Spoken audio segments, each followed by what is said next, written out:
Perkenalkan, nama saya Putri Fadila, kelas 12F. Golongan darah sistem ABO, mata pelajaran biologi. Pengertian golongan darah sistem ABO. Golongan darah sistem ABO adalah salah satu sistem pengolahan darah yang paling penting dan umum digunakan.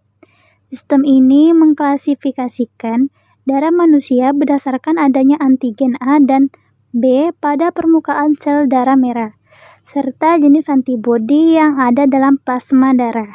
Sistem ini membagi darah manusia menjadi 4 golongan utama, yaitu A, B, AB, dan O. Apa itu antigen dan antibodi?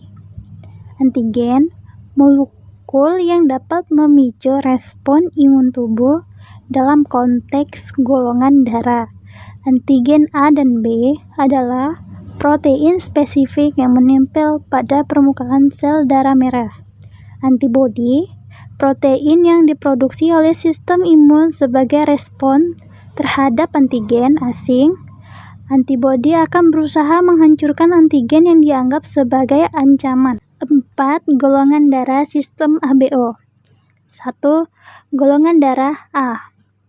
Memiliki antigen A pada sel darah merah. Memiliki antibodi anti-min B dalam plasma darah. 2. Golongan darah B. Memiliki antigen B pada sel darah merah. Memiliki antibodi anti-min A dalam plasma darah. 3. Golongan darah AB.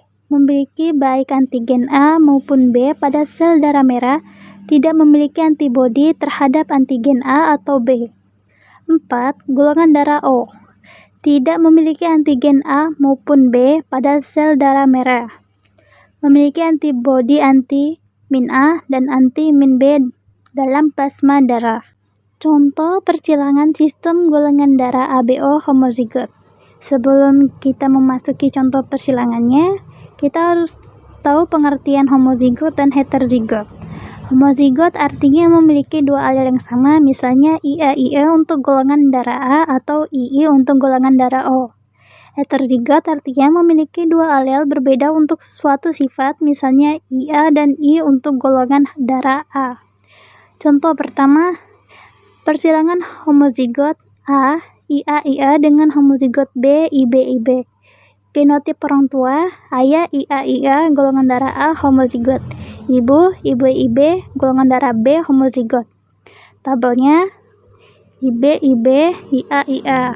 Kolom pertama menghasilkan IA/IB dalam kurung AB. Kolom kedua IA/IB dalam kurung AB.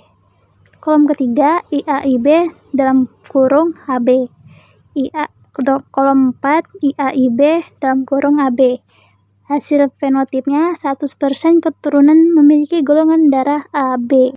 Kedua, persilangan homozigot AB dalam kurung IA/IB dengan homozigot O, II.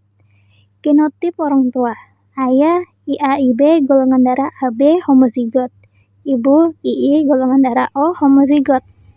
Tabelnya II, IA, IB menghasilkan kolom pertama IAI dalam kurung A, kolom kedua IAI A, kolom ketiga IBI B, kolom ketiga IBI B. Hasil fenotipnya 50% golongan darah A, 50% golongan darah B. Mengapa golongan darah penting? Pertama, transfusi darah. Saat transfusi darah, saat penting untuk mencocokkan golongan darah donor dan penerima. Jika golongan darah tidak cocok, tubuh penerima akan menolak darah donor, yang dapat menyebabkan reaksi transfusi yang serius bahkan fatal. Kedua, kehamilan. Ketidakcocokan golongan darah antara ibu dan janin dapat menyebabkan masalah selama kehamilan, terutama jika ibu RH negatif dan janin RH positif. Ketiga, penelitian medis. Penelitian tentang golongan darah dapat memberikan wawasan tentang berbagai penyakit dan kondisi medis. Kesimpulan, memahami golongan darah sangat penting dalam bidang kesehatan, terutama dalam transfusi darah. Dengan mengetahui golongan darah kita kita dapat mengambil tindakan yang tepat untuk menjaga kesehatan diri dan orang lain. Sekian, terima kasih. Jangan lupa like, comment, and subscribe.